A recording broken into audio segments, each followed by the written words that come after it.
حسین ستارہ ابو ہریرہ، نبی کا پیارا ابو ہریرہ۔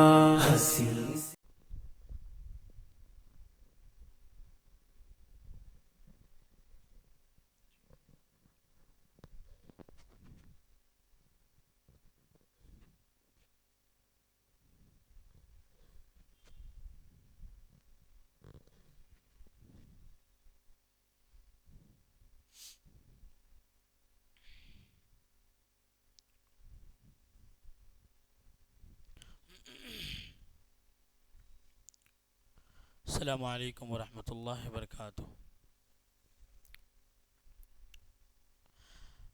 الحمد للہ نحمده ونستعینه ونستغفره ونعوذ باللہ من شرور انفسنا ومن سیئات اعمالنا، من يهده الله فلا مضل له ومن يضلله فلا هادي له، وأشهد أن لا إله إلا الله وحده لا شريك له، وأشهد أن محمدا عبده ورسوله، أما بعد فإن خير الحديث كتاب الله، وخير الهدي هدي محمد صلى الله عليه وسلم، وشر الأمور محدثاتها، وكل محدثة بدعة، وكل بدعة ضلالة، وكل ضلالة في النار۔ فاعوذ بالله من الشيطان الرجيم، وأنتم الأعلون إن كنتم مؤمنين۔ تمام قسم کی تعریف و توصیف، حمد و ثنا، کبریائی و بڑائی اس اللہ رب العالمین کے لیے ہے جس نے ہم تمام انسانوں کو پیدا کیا، مومن بنایا، مسلمان بنایا، موحد بنایا، اشرف المخلوقات کے لقب سے ملقب کیا۔ درود و سلام نازل ہو تمام انبیاء علیہ الصلاۃ والسلام پر، بالخصوص بے حد و حساب تاجدار مدینہ احمد مجتبیٰ محمد عربی صلی اللہ علیہ وسلم پر، ان کی آل پر، ان کی ازواج پر۔ حاضرین مجلس، پردہ نشیں میری ماں اور بہنوں، آج کے خصوصی درس کا جو عنوان ہے وہ امت مسلمہ موجودہ دور میں پستی اور زوال کا شکار ہے۔ اس ٹاپک کے اوپر ہم مختصر طور پر بیان کریں گے۔ موجودہ دور میں پوری دنیا میں مسلمانوں کی تعداد تقریباً 180 سے 190 کروڑ کے قریب ہے، یعنی دنیا کا ہر چوتھا آدمی مسلمان ہے۔ اسی طریقے سے پوری دنیا میں 58 کنٹریز ایسی ہیں جس کے حکمراں مسلمان ہیں، جس کے کرتا دھرتا سب مسلمان ہیں۔ اسی طریقے سے پوری دنیا میں سب سے بڑا مذہب کرسچینٹی ہے، عیسائیت۔ دوسرا سب سے بڑا مذہب اسلام ہے، ابھی موجودہ دور میں دوسرا سب سے بڑا مذہب اسلام۔ لیکن اتنی بڑی تعداد، اتنے ممالک ہونے کے باوجود اور اتنا بڑا مذہب ہونے کے باوجود موجودہ دور میں مسلمانوں کی حالت ایسی ہے کہ جو جب چاہتا ہے مسلمانوں پر حملہ کرتا ہے، جب چاہتا ہے مسلمانوں کو گالی دیتا ہے، جب چاہتا ہے مسلمانوں کے ساتھ ناروا سلوک کرتا ہے۔ یہ حالت آج مسلمانوں کی موجودہ دور میں پہنچ چکی، جبکہ ایک دور تھا کہ جس دور میں صحابہ کرام اور صحابہ کرام کے بعد کے دور کے جو مسلم حکمران تھے، انہوں نے اس طریقے سے حکمرانی کی تھی کہ آدھی سے زائد دنیا کو مسلمانوں نے فتح کر ڈالا تھا۔ آدھی سے زائد دنیا مسلمانوں کے قبضے میں تھی، وہ دور تھا۔ مامون الرشید کے بارے میں آتا ہے کہ مامون الرشید جو بادشاہ تھے وہ اس وقت کی سپر پاور حکومت کہلائی جانے والی روم، جب ان کو کوئی خط لکھنا ہوتا تھا اور غصے کی حالت میں اگر لکھتے تھے تو کہتے تھے یا کلبر روم، اے روم کے کتے، لیکن وہ پلٹ کے جواب نہیں دیتا تھا. یہ شان تھی مسلمانوں کی. اور مسلمانوں کی حکومت جو پھیلی ہوئی تھی وہ اس طریقے سے کہ ایک بار ہارون رشید اپنے گھر کے چھت پر آتے ہیں اور دیکھتے ہیں کہ بادل کہیں اور پانی برسنے والا ہے، تو بادل کو مخاطب کر کے کہتے ہیں کہ اے بادل، تو جہاں بھی چلے جائے تجھ سے برسنے والے پانی سے جو اناج اور غلہ نکلنے والا ہے اس کا ٹیکس ہمارے پاس آئے گا، میں حکمران ہوں اس کا. اتنی حکومت پھیلی ہوئی تھی، اتنی بڑی حکومت تھی مسلمانوں کی. تو مسلمان ایک دور میں عروج پر تھی، مسلمان ایک دور میں بہت آگے تھے، لیکن آج پستی کا شکار ہے. مسلمان آج ذلیل و خوار ہو رہا ہے، ذلت کا شکار ہے. آخر وجہ کیا ہے؟ تھے اس قدر عظیم کہ پیروں میں تاج تھے، اس قدر عظیم کہ پیروں میں تاج تھے، اتنے ہوئے ذلیل کہ جوتوں میں آ گئے. آج مسلمانوں کی حالت یہ ہے، کوئی اہمیت نہیں ہے مسلمانوں کی.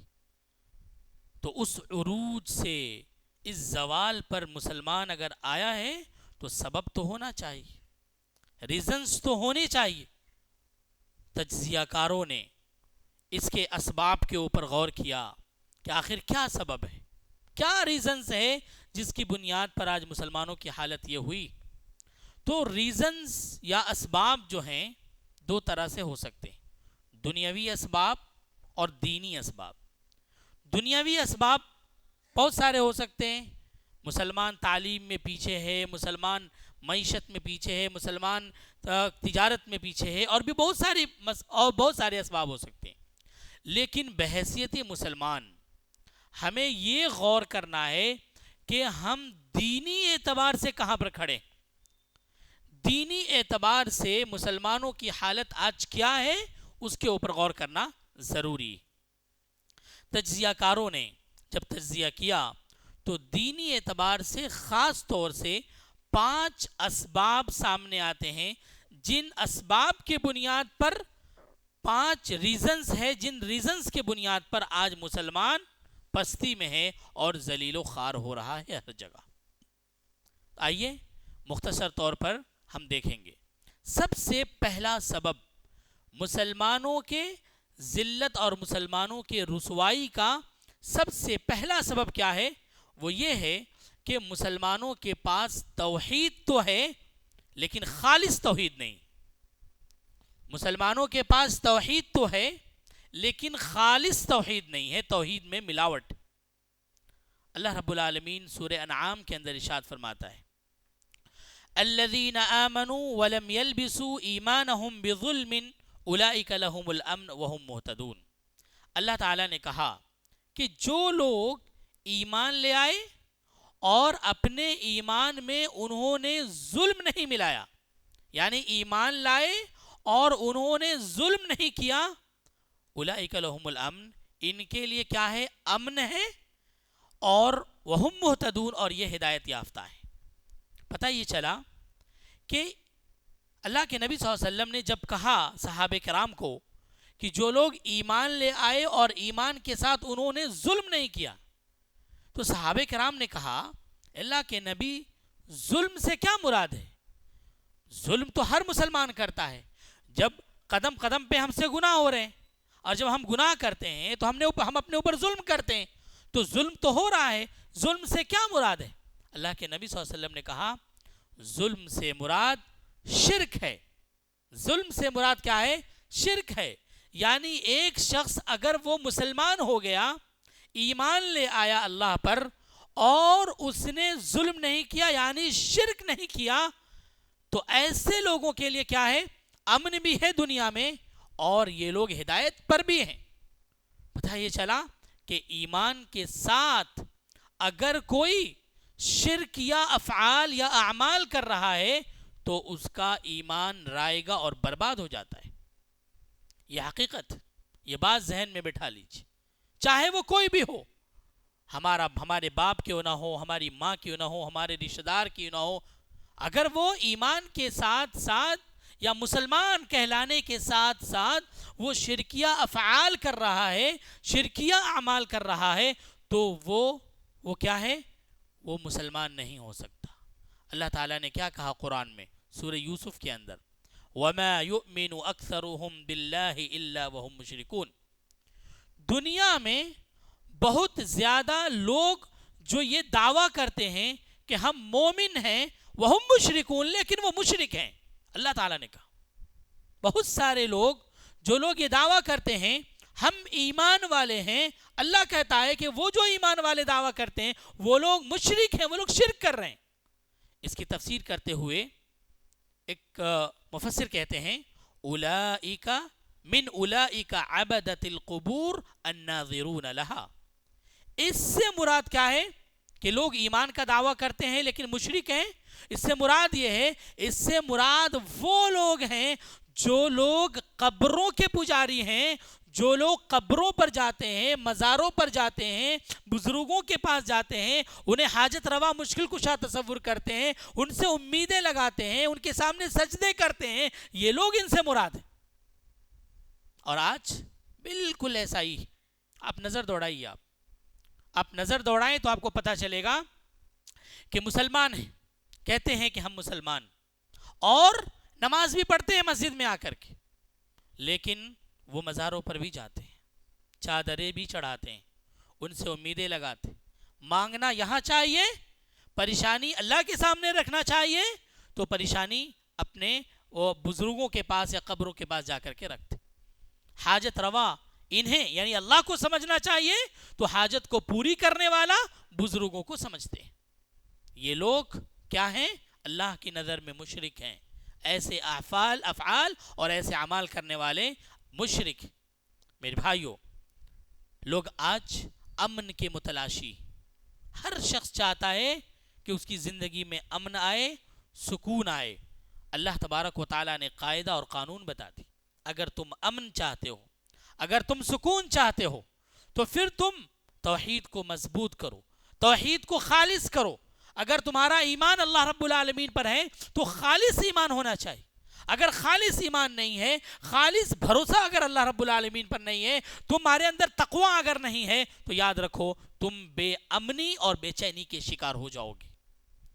میرے بھائیوں، آپ دیکھیں ایسے بہت سارے لوگ ہیں جو الحمدللہ پہلے مشرکانہ افعال کرتے تھے، پہلے ہدایت پر نہیں تھے، اللہ نے انہیں ہدایت دی اور وہ اس طرف یعنی توحید کی طرف آئے۔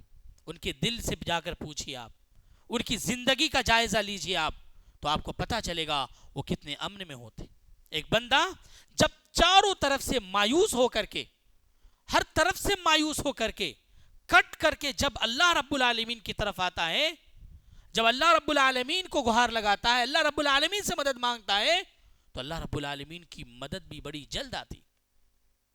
اللہ رب العالمین نے کہا اور قرآن حکیم نے اس کا علاج بتایا کہ جو لوگ بھی امن چاہتے ہیں اور ہدایت چاہتے ہیں تو ایسے لوگوں کو اپنی توحید کو خالص کرنا ہوگا۔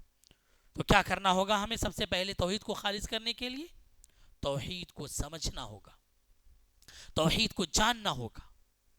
اللہ رب العالمین ہمارا رب ہے تو اللہ کو پہچاننا ہوگا۔ محمد صلی اللہ علیہ وسلم ہمارے نبی ہیں تو محمد صلی اللہ علیہ وسلم کو پہچاننا ہوگا، قرآن اور حدیث کی تعلیم سیکھنی ہوگی، توحید کے مفہوم کو سمجھنا ہوگا، توحید کے اندر کتنی چیزیں آتی ہیں اس کو سمجھنا ہوگا، کتنی اقسام ہے اس کو سمجھنا ہوگا، توحید کے مقابلے میں جو ضد ہے شرک کو سمجھنا ہوگا، کون کون سے افعال اور اعمال ہیں جو شرک ہیں اس کو سمجھنا ہوگا، اس کو جاننا ہوگا۔ جب تک جانیں گے نہیں، جب تک پڑھیں گے نہیں، جب تک سمجھیں گے نہیں، ہماری اصلاح ممکن نہیں ہے۔ دنیاوی امور میں، دنیاوی معاملات میں ہم کتنے محنت کرتے ہیں۔ اگر ہمیں ایک تجارت کو شروع کرنا ہوتا ہے تو اس کے ایک ایک باریک چیز کو سمجھتے ہیں، یہاں جاتے ہیں، وہاں جاتے ہیں، ان سے پوچھتے ہیں، محنت کرتے ہیں ہم، تو ایک دن وہ تجارت ہماری کامیاب ہو جاتی ہے، ہم دکان لگا لیتے ہیں اور کاروبار کو شروع کر دیتے ہیں، محنت کرتے ہیں اس کے لیے۔ یہ چیز قرآن اور حدیث کا علم، توحید کا علم، شرک کا علم، جو ہمیں اس دنیا میں بھی کام آنے والی چیز ہے اور آخرت میں بھی نجات کا ذریعہ بننے والی چیز ہے، اس کے پیچھے ہم اس کے پیچھے ٹائم نہیں لگاتے، ہمارے پاس ٹائم نہیں. یہ افسوس کی بات، یہ افسوس کی بات. اگر آپ یہاں بیٹھے ہوئے ہیں، آپ کو توحید کا علم نہیں ہے، آپ کو شرک کا علم نہیں ہے. توحید کسے کہتے ہیں؟ شرک کسے کہتے ہیں؟ کتنی اقسام ہیں؟ کتنے افعال ہیں؟ اگر یہ بات آپ کو نہیں معلوم ہے تو یاد رکھیے آپ بڑے بدنصیب ہیں، بڑے بدنصیب ہیں آپ کہ آپ کے پاس علم نہیں.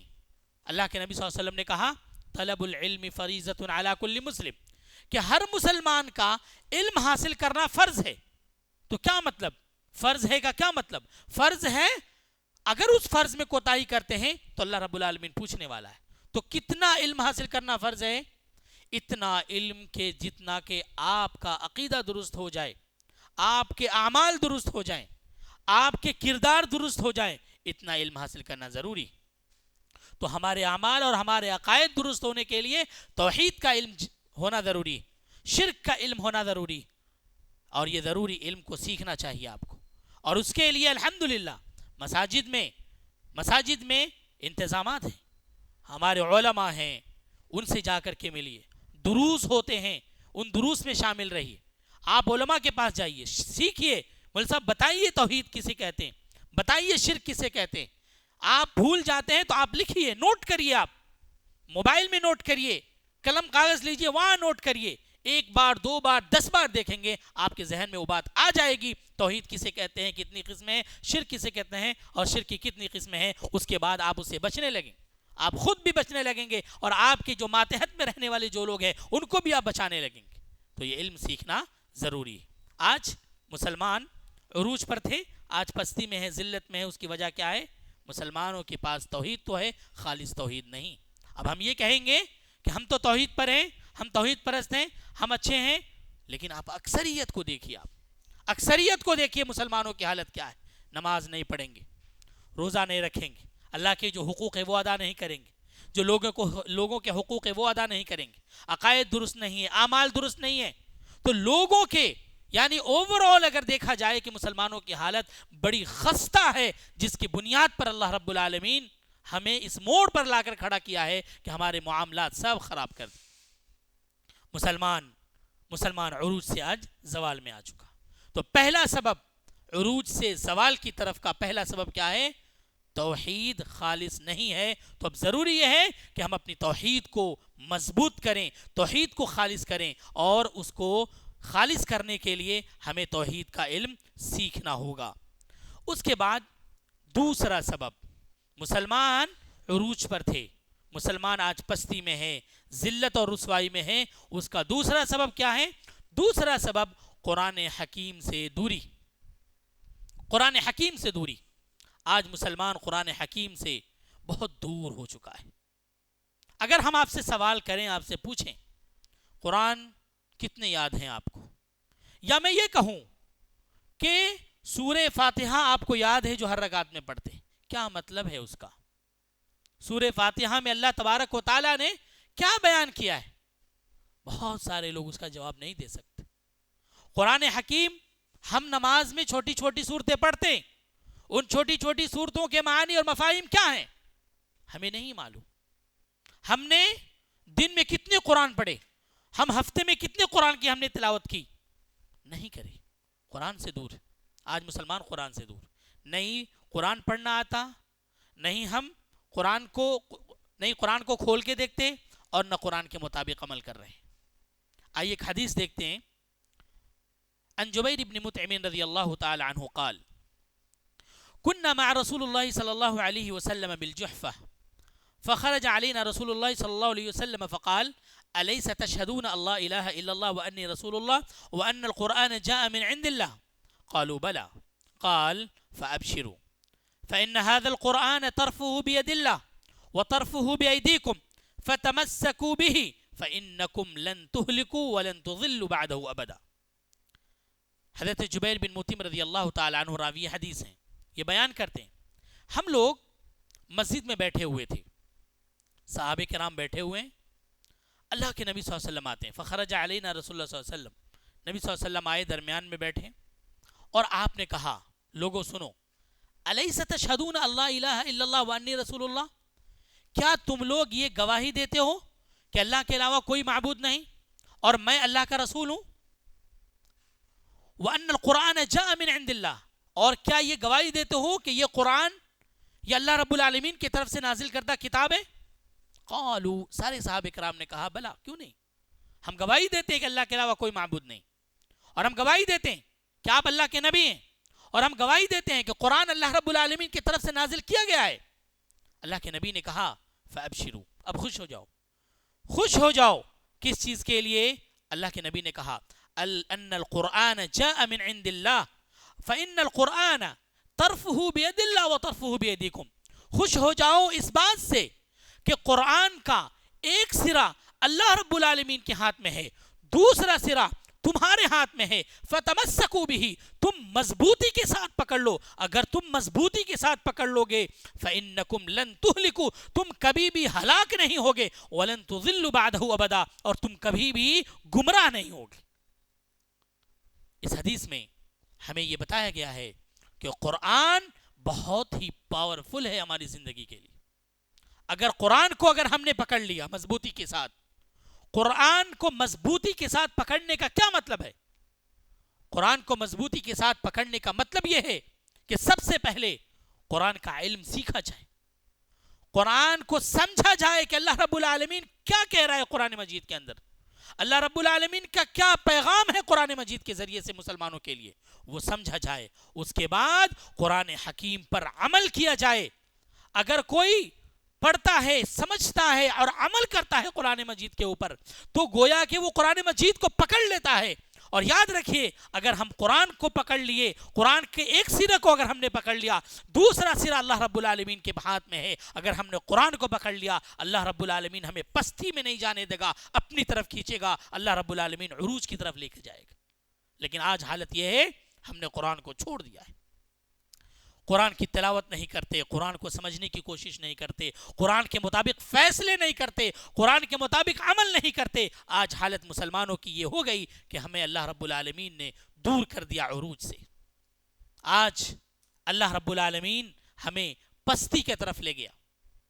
حضرت عمر بن خطاب رضی اللہ تعالی عنہ کا ایک قول ہے، وہ کہتے ہیں اما ان نبیکم قد قال ان اللہ یرفع بهذا الكتاب اقواما وَيَضَعُ بِهِ آخَرِينَ، حضرت عمر بن خطاب نے کہا کیا تمہارے نبی نے یہ نہیں کہا تھا، کیا تمہارے نبی نے یہ نہیں کہا تھا کہ اللہ رب العالمین اس کتاب کے ذریعے سے بہت سارے لوگوں کو، بہت ساری قوموں کو عروج دیتا ہے، اور اسی کتاب کے ذریعے سے بہت سارے لوگوں کو زوال اور پستی میں لا دیتا ہے، اسی کتاب کے ذریعے سے۔ اگر آپ کتاب کو پکڑ لیے، کتاب پر عمل کرے آپ، تو اللہ رب العالمین آپ کو عروج دے گا، اللہ رب العالمین آپ کو کامیاب کرے گا۔ لیکن اگر اسی کتاب کو آپ نے چھوڑ دیا، قرآن پر عمل نہیں کرے، قرآن کے مطابق اگر آپ نے اپنے معاملات میں فیصلہ نہیں کیا، تو یاد رکھیے اسی کتاب کے ذریعے سے اللہ تعالیٰ بہت ساری قوموں کو ہلاک اور برباد بھی کیا اس دنیا میں۔ آج مسلم قوم جو ہلاک اور برباد ہو رہی ہے، مسلم قوم جو آج ذلت اور رسوائی کی زندگی گزار رہی ہے، اس کا ایک ریزن یہ ہے کہ آج ہم قرآن سے دور ہیں۔ ہم میرے بھائیوں، صحابہ کرام کے پاس کیا تھا؟ صحابہ کرام جب اسلام قبول کرے کیا تھا ان کے پاس؟ پہلی بات تو جاہل تھے، دوسری بات یہ ہے کہ جو پڑھے لکھے تھے وہ بھی ناآشنا تھے۔ ان کی زندگیاں کیسے تھی زمانے جاہلیت میں، آپ دیکھیں ہر گناہ کرتے تھے، شراب بھی پیتے تھے اور جتنی بھی برائیاں ہو سکتی تھی کرتے تھے۔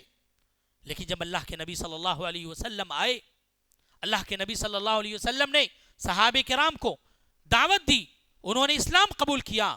وہ صحابہ کرام جو غریب تھے، وہ صحابہ کرام جن کے پاس کچھ نہیں تھا، قرآن حکیم ان کے ہاتھ میں آیا، انہوں نے قرآن کو پڑھا، انہوں نے قرآن کو سمجھا، اس قرآن کی برکت سے اللہ رب العالمین نے صحابہ کرام کے اندر وہ ایمانی قوت دی تھی اور وہ جسمانی قوت دی کہ آدھی سے زائد دنیا کو انہوں نے فتح کر لیا تھا۔ صحابہ کرام کے دور میں آدھی سے زائد دنیا فتح ہو گئی تھی۔ آج ہمارے پاس جتنے چند 58 کنٹریز ہیں وہ سنبھالے نہیں سنبھل رہے، دنیا فتح کیا انہوں نے، اور ہم پستی میں جاتے رہے اور ہمارے ملک جاتے رہے۔ تو صحابہ کرام کی زندگی کو دیکھیں، کچھ نہیں تھا ان کے پاس، لیکن انہوں نے قرآن کو سیکھا، انہوں نے قرآن کو اپنے نبی سے سیکھا، انہوں نے پڑھا، انہوں نے عمل کیا، تو پھر وہ عروج پر گئے۔ اگر آج بھی ہم مسلم امہ اگر قرآن کو سیکھے، قرآن کے مطابق اگر عمل کیا ہم نے، تو انشاءاللہ ہم اس پستی اور اس ذلت بھری زندگی سے بھی اٹھ سکتے ہیں۔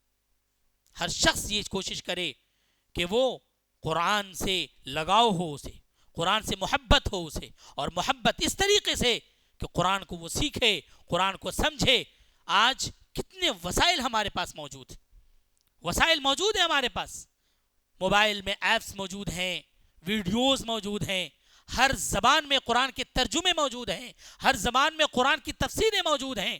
پڑھیں تو صحیح، وقت تو نکالیں اس کے لیے۔ اگر وقت نکالیں گے تو انشاءاللہ اللہ رب العالمین ہمیں قرآن سے قریب کر دے گا۔ تو یہ دو سبب ہمارے پاس۔ پہلا سبب کیا ہے؟ توحید تو ہے لیکن ملاوٹ ہے اس کے اندر، شرک ہے اس کے اندر، اس سے پاک ہونا ہے۔ دوسرا سبب، قرآن سے ہم دور ہیں، ہمیں قرآن سے قریب ہونا ہے، قرآن سے قریب ہونا ہے، قرآن کو پڑھنا ہے، سیکھنا ہے اور عمل کرنا ہے۔ تیسرا سبب آج جو مسلمانوں کے زوال کا ہے وہ کیا ہے؟ سنت سے دور ہیں ہم، سنت سے دور ہیں۔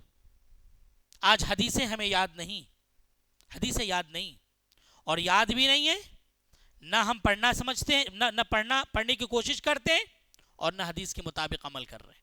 ہماری زندگی، روزمرہ کی زندگی کے لیے آئیڈیل صحابہ ہونے چاہیے، نبی ہونے چاہیے، احادیث کے مطابق ہونی چاہیے۔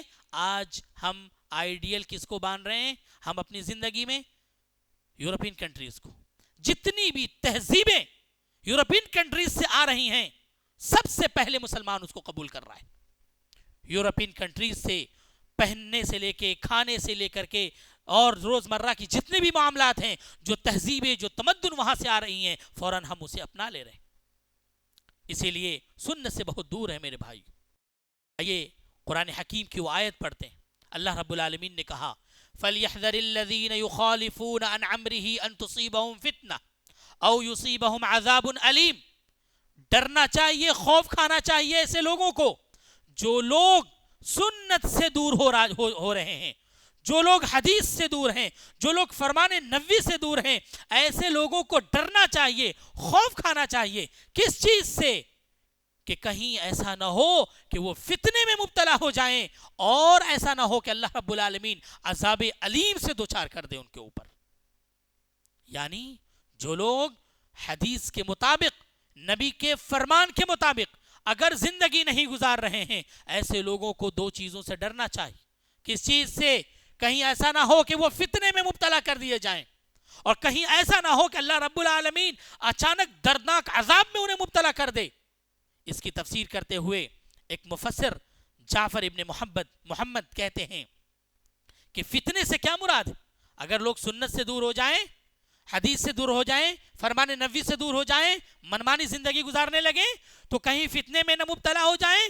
فتنے سے مراد یہ ہے سلطان جائر یسلط علیہ، ظالم و جابر بادشاہ اللہ رب العالمین مقرر کر دے گا، اور وہ جیسے چاہے گا اس کے اوپر حکمرانی کرے گا۔ آج دیکھیے، آج اپنے وطن عزیز کے اندر دیکھیے، اسلامک جو معاملات ہیں اس میں کون انٹرفیئر کر رہا ہے؟ غیر مسلمین، ظالم و جابر حکمران ہمارے اوپر آج مسلط۔ اپنے ملک کے اندر اور پوری دنیا کے اندر کون حکمرانی کر رہا ہے؟ غیر کر رہے ہیں۔ اللہ رب العالمین ہمارے اوپر مسلط کر دیا ایسے لوگوں کو۔ اور عذاب علیم سے کیا مراد ہے؟ عذاب علیم سے مراد وَهُوَ الْقَتْلِ، اور یہ حکمران جہاں پائیں گے مسلمانوں کو قتل کریں گے۔ آج دیکھیے پوری دنیا میں مسلمانوں کی حالت ذلت و رسوائی والی ہے، اور ہمارے اوپر غیر حکومت کر رہے ہیں، اور مسلمانوں کو جہاں چاہا جا رہا ہے مار دیا جا رہا ہے، قتل کر دیا جا رہا ہے، ختم کرنے کی کوشش کی جا رہی۔ کیوں؟ قرآن سے دور، حدیث سے دور ہیں، فرمان نبوی سے دور ہیں، توحید خالص نہیں ہے۔ یہی وجہ ہے کہ آج ہماری حالت یہاں تک پہنچی۔ اللہ کے نبی صلی اللہ علیہ وسلم نے کہا کہ انی قد ترکت فیکم شیئین، اے لوگوں سنو، تمہارے پاس ہم دو چیزیں چھوڑ کر جا رہے، کتاب اللہ و سنتی، اللہ کی کتاب قرآن اور میری سنت یعنی احادیث۔ دو چیزیں اللہ کے نبی صلی اللہ علیہ وسلم ہمارے پاس چھوڑ کر گئے. آج مسلمانوں کی حالت یہ ہے کہ وہ کئی چیزوں کو پکڑے ہوئے ہیں. قرآن اور حدیث سے ہٹ کر بہت ساری چیزیں ہیں، ہم نے اس کو پکڑ لیا ہے. جب ہمارے مسائل سامنے آتے ہیں، ہمارے معاملات سامنے آتے ہیں، جب قرآن کی آیت بتائی جاتی ہے، فرمان نبوی بتائی جاتی ہے، تو حالت یہ ہے مسلمانوں کی کہ کہتے ہیں کہ ہمارے امام صاحب کا یہ قول ہے، اس کے اندر ہمارے بزرگ کا یہ قول ہے، ہمارے امام کا یہ قول ہے، ہمارے کتاب میں یہ بات ہے. افسوس ہے ایسے لوگوں کے اوپر کہ جہاں فرمان نبوی آ گئی وہاں پر حدیث کے مقابلے میں اپنے امام کے قول کو ترجیح دیتے. یہ ہے حالت مسلمانوں کی آج. کہاں سے مسلمان ترقی کریں گے؟ کہاں سے ہماری زندگی میں امن اور سکون آئے گا؟ ہم اللہ کو ناراض کر کے، ہم نبی کو ناراض کر کے، نبی کی باتوں کا مذاق اڑا کر کے چاہتے ہیں کہ ہماری زندگی میں سکون اور اطمینان آ جائے. ہرگز نہیں آ سکتا. آج مسلمانوں کی حالت اسی طریقے سے ہوئی یہاں پر کہ ہم نے حدیثوں میں، ہم نے قرآن میں تعویلات شروع کیے ہیں، ہم نے حدیثوں کو سائٹ کر کے اپنے ائمہ کے اقوال کو سامنے لایا ہے اور اس کے مطابق عمل کر رہے ہیں. ہم یہی وجہ ہے کہ آج ہم ذلیل و خوار ہو رہے ہیں. اللہ رب العالمین نے کہا انما کان قول المؤمنین اذا دعوا الى اللہ ورسولہ لیحکم بینہم ان یقولوا سمعنا واطعنا. اللہ تعالیٰ نے قرآن میں کہا کہ ہونا کیا چاہیے کہ جب مؤمنین کے آپس میں معاملات ہوں، اذا دعوا الى اللہ ورسولہ، اور جب اللہ اس کے رسول کی طرف بلایا جائے تو یہ مؤمنین کیا کہیں؟ ان یقولوا سمعنا واطعنا، ہم نے سنا اور ہم نے اطاعت کی. آج معاملات میں قرآن بھی سامنے ہے، حدیث بھی سامنے ہے، سمعنا تو کہتے ہیں، وہ اطاعنا کسی اور کی بات پر کرتے ہیں، اطاعت کسی اور کی بات کو کر رہے ہیں، کسی اور مسائل میں کر رہے ہیں. اس پر ایک بہت ہی بہترین واقعہ ذکر کیا گیا ہے، حضرت عبداللہ ابن مسعود کا ہے. صحابہ کرام کو دیکھیے کتنی غیرت تھی اور کتنی حمیت تھی سنت کو لے کر اور نبی کی بات کو لے کر کے. اللہ کے نبی صلی اللہ علیہ وسلم ممبر پر تشریف فرما ہے، خطبہ دے رہے ہیں، کچھ لوگ کھڑے ہوئے ہیں بغل میں. اللہ کے نبی صلی اللہ علیہ وسلم نے کہا اجلسو، بیٹھ جاؤ. حضرت عبداللہ ابن مسعود آ رہے ہیں باہر سے، ابھی وہ دروازے سے باہر ہیں، آواز گئی، اللہ کے نبی نے کہا اجلسو، وہ وہیں بیٹھ گئے. کیوں؟ نبی کی بات تھی، نبی کی بات تھی. ان یقولوا سمعنا واطعنا، انہوں نے سنا اور اسی وقت انہوں نے اطاعت کی. یہ جذبہ تھا ان کے اندر. پھر بتایا گیا کہ کیوں بیٹھے، تو حضرت عبداللہ ابن مسعود نے کہا کہ میں نے سنا اللہ کے نبی آپ نے کہا اجلسو تو میں بیٹھ گیا. آج ہے کیا ایسا؟ ہمارے سامنے ہے، قرآن کی آیت ہمارے سامنے موجود ہے، احادیث موجود ہے، علماء دروس کے ذریعے، تقریروں کے ذریعے آپ کو بتاتے ہیں یہ حلال ہے، یہ حرام ہے، یہ آپ کے اعمال درست نہیں ہے، یہ اعمال کرنا چاہیے. خطبات میں، دروس میں ساری باتیں ہم سنتے ہیں، لیکن ایک کان سے سنتے ہیں، دوسرے کان سے نکال دیتے ہیں، باہر نکلتے ہیں، اپنی منمانی زندگی، روزمرہ کی زندگی گزار رہے ہیں. میرے بھائیوں، اپنی اصلاح ضروری ہے، ورنہ یاد رکھیے ہمارے حالات اور بد سے بدتر ہونے والے. اگر ہم نے اپنی عقیدے کی اصلاح نہیں کی، ہم نے اپنے اعمال کو درست نہیں کیا، تو یاد رکھیے ہمارے حالات اور بھی بد سے بدتر ہونے والے. تو یہ 3 سبب ہے. چوتھا سبب حب الدنیا و کراہیت الموت. دنیا کی محبت ہمارے دل میں آ چکی اور موت سے ہم ڈرنے لگے، موت سے نفرت ہو گئی ہے ہمیں. ہمارے دل میں دنیا کی محبت آ گئی ہے کہ کس طریقے سے ہمارے پاس پیسے آ جائیں، کس طریقے سے گاڑی اور بنگلے ہو جائیں، ہماری عزت اور شان و شوکت کس طریقے سے بڑھ جائے. آج مسلمان اسی میں لگا ہوا ہے اور اسی میں دوڑ و دھوپ کر رہا ہے. حدیث آپ کے سامنے پیش کرتا ہوں جس کے راوی حضرت ثوبان رضی اللہ تعالی عنہ ہیں. قال رسول اللہ صلی اللہ علیہ وسلم یوشک الامم ان تداعى علیکم کما تداعى الاکلۃ الى قصعتها. قال قائل ومن قلة نحن يومئذ قال بل انتم يومئذ كثير ولكنكم غثاء كغثاء السيل. راوی حضرت ثوبان ہے، وہ بیان کرتے کہ اللہ کے نبی صلی اللہ علیہ وسلم نے فرمایا. کس کو کہہ رہے ہیں؟ صحابہ کرام بیٹھے ہوئے ہیں مجلس میں، صحابہ کرام کو اللہ کے نبی کیا کہہ رہے ہیں؟ یوشک الامم، اے لوگوں سنو، بہت ان قریب ایک وقت آنے والا ہے، ان قریب ایک وقت آنے والا ہے کہ پوری دنیا کی قومیں اکٹھا ہو کر مسلمانوں کو مٹانے کی کوشش کریں گے. یوشک الامم ان تداعى علیکم کما تداعى الاکلۃ الى قصعتها. پوری دنیا کی قومیں اکٹھا ہو کر کے مسلمانوں کے اوپر ایسے ٹوٹ پڑیں گے جیسے کہ بھوکا انسان کھانے کے اوپر ٹوٹ پڑتا ہے، ایسے ٹوٹ پڑیں گے۔ صحابہ نے پوچھا وَمِن قِلَّةٍ نَحْنُ يَوْمَئِذٍ، کیا اس دن ہم تعداد میں کم ہوں گے کیا؟ اللہ کے نبی صلی اللہ علیہ وسلم نے کہا بل انتم یومئذ کثیر، نہیں تمہاری تعداد بہت زیادہ ہوگی، تم بہت بڑی تعداد میں ہوگے، وَلَكِنَّكُمْ غُثَاءٌ كَغُثَاءِ السَّيْلِ، لیکن تمہاری حالت ایسے ہوگی جیسے کہ سمندر میں جھاگ کے برابر، جیسے سمندر میں تنکے کی اہمیت ہوتی ہے، پانی اگر بہ رہا ہوتا ہے چھوٹے چھوٹے تنکے ہوتے ہیں، کبھی وہ اندر جا رہے ہیں کبھی باہر آ رہے ہیں، کوئی روکنے والا نہیں ہے۔ مسلمانوں کی تعداد بہت بڑی تعداد ہوگی، لیکن اہمیت کیسے ہوگی؟ جیسے تنکے کی اہمیت ہوتی ہے۔ اور اس کے بعد اللہ کے نبی نے کہا وَلَيَنزَعَنَّ اللَّهُ مِن صُدُورِ عَدُوِّكُمُ الْمَهَابَةَ مِنْكُمْ، اللہ رب العالمین دشمنوں کے دلوں سے تمہارا جو خوف ہے، جو رعب ہے، وہ چھین لے گا، وہ نکال لے گا۔ وَلَيَقْذِفَنَّ اللَّهُ فِي قُلُوبِكُمُ الْوَهْنَ، اور سنو تمہارے دلوں میں اللہ وہن ڈال دے گا۔ صحابہ نے پوچھا وَمَا الْوَهْنُ یا رسول اللہ، وہن کیا ہے؟ اللہ کے نبی نے کہا حب الدنیا وکراہیت الموت، دنیا کی محبت ڈال دی جائے گی اور موت سے نفرت ڈال دی جائے گی۔ آج دیکھیے، آج غور کریں، آپ ہر انسان اپنے اپنے بارے میں غور کرے، اور سماج اور معاشرے میں جو ہو رہا ہے، جو ملک میں ہو رہا ہے مسلمانوں کے تئیں، آپ غور کریں۔ آپ آج تعداد بھی بہت بڑی، میں نے بتایا پوری دنیا میں 180 سے 190 کروڑ کے قریب مسلمان، دنیا کا ہر چوتھا آدمی مسلمان، کتنی بڑی تعداد ہے مسلمانوں کی۔ دوسرا بڑا مذہب ہے پوری دنیا میں اسلام۔ اتنی بڑی تعداد ہونے کے بعد آج ہماری حالت بالکل تنکے کی طرح، جو پانی میں کبھی ڈوبتا کبھی اگتا، کوئی اہمیت نہیں۔ آج پوری دنیا کی قومیں طرح طرح کے حربے لا رہے سامنے، ڈیجیٹلی طور پہ یا پھر کسی بھی طریقے سے، کہ مسلمانوں کو برباد کیا جائے، مسلمانوں کو ختم کیا جائے، مسلمانوں کو کی جو اہمیت ہے اس کو ختم کیا جائے۔ آج پوری دنیا کی قوم اس پر لگی ہوئی، کیسے ختم کیا جائے گا؟ ان لوگوں نے پوری پلاننگ کی تھی، اور پلاننگ کے تحت ہمارے ساتھ ایسا ہوا ہے۔ مسلمانوں کی تہذیب سے ہٹا دیا جائے گا، مسلمانوں کی تمدن کو ختم کر دیا جائے گا۔ آج طرح طرح کی چیزیں ہمارے سامنے ہیں، اور ہمارے لیے جو تہذیب صحابہ کرام نے دیا، جو تمدن صحابہ کرام نے دیا، ہم اس تہذیب، اس تمدن، اس طور اور اس طریقے سے ہم الگ ہٹ چکے ہیں، اور ہم دنیا والوں نے جو تہذیب ہمارے سامنے پیش کیا ہے، ہم اس تہذیب کو اپنا لیے۔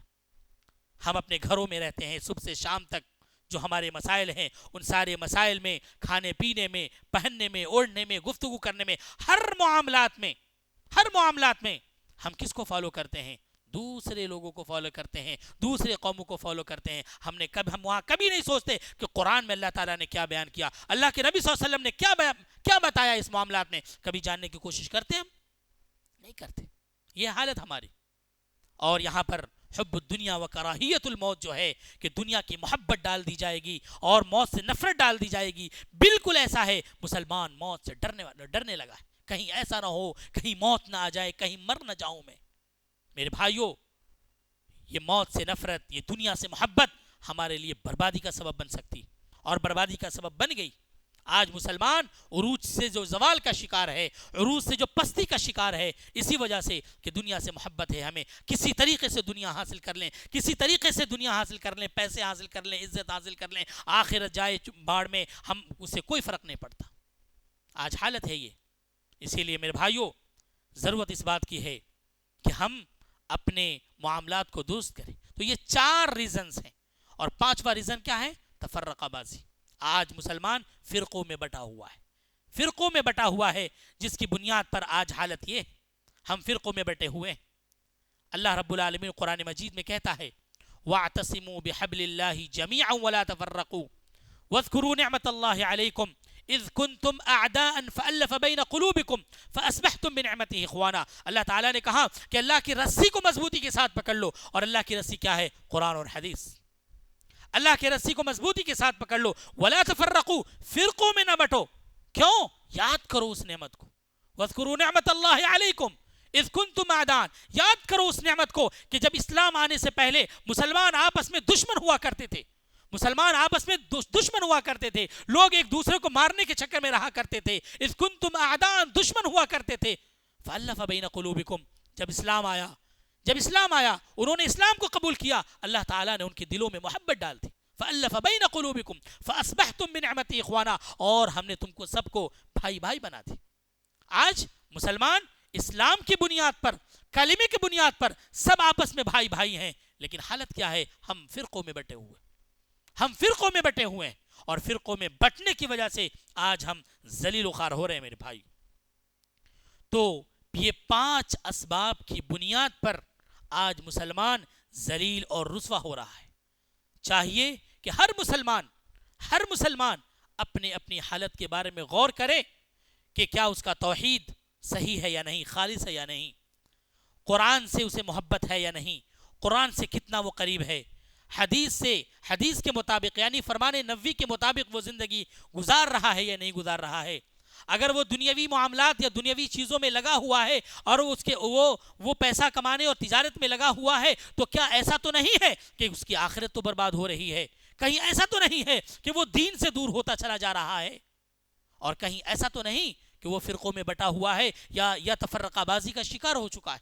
ہر آدمی اس کے بارے میں اگر غور کرے تو انشاءاللہ ایک بندہ جب کوشش کرتا ہے، اور یہ بات حقیقت ہے، اللہ رب العالمین اس قوم کی حالت نہیں بدلتا یا اس شخص کی حالت نہیں بدلتا جو خود اپنی حالت بدلنے کے لیے آگے نہ بڑھے۔ جو قوم خود اپنی حالت بدلنے کے لیے تیار نہ ہو، یا جو انسان خود اپنی موجودہ حالت بدلنے کے لیے آگے نہ بڑھے، تو اللہ تعالیٰ اس کو چھوڑ دیتا اس کی حالت پہ۔ تو آپ سب سے پہلے کرنا کیا ہے؟ آپ دیکھنا ہے کہ ہمارا عقیدہ درست ہے یا نہیں، ہمارا توحید خالص ہے یا نہیں۔ کیسے ہوگا؟ آپ علماء سے جڑیں، علماء کے پاس آئیں، پوچھیں، سوالات کریں۔ اس طریقے سے جب جڑیں گے، دین کا علم سیکھیں گے، تو انشاءاللہ ہمارے اندر دینی حمیت آئے گی، ہماری اصلاح ہوگی، ہمارے اعمال درست ہوں گے، ہمارے افعال اور کردار درست ہوں گے انشاءاللہ۔ آخر میں ہم اللہ رب العالمین سے دعا کرتے ہیں، اللہ رب العالمین ہم تمام لوگوں کو نیک بنائے، اللہ رب العالمین ہم تمام لوگوں کو قرآن اور حدیث پر عمل کرنے والا بنائے، اللہ رب العالمین اپنا ڈر، اپنا تقوی ہمارے سینوں میں ڈال دے۔ آمین، وما توفیقی الا باللہ۔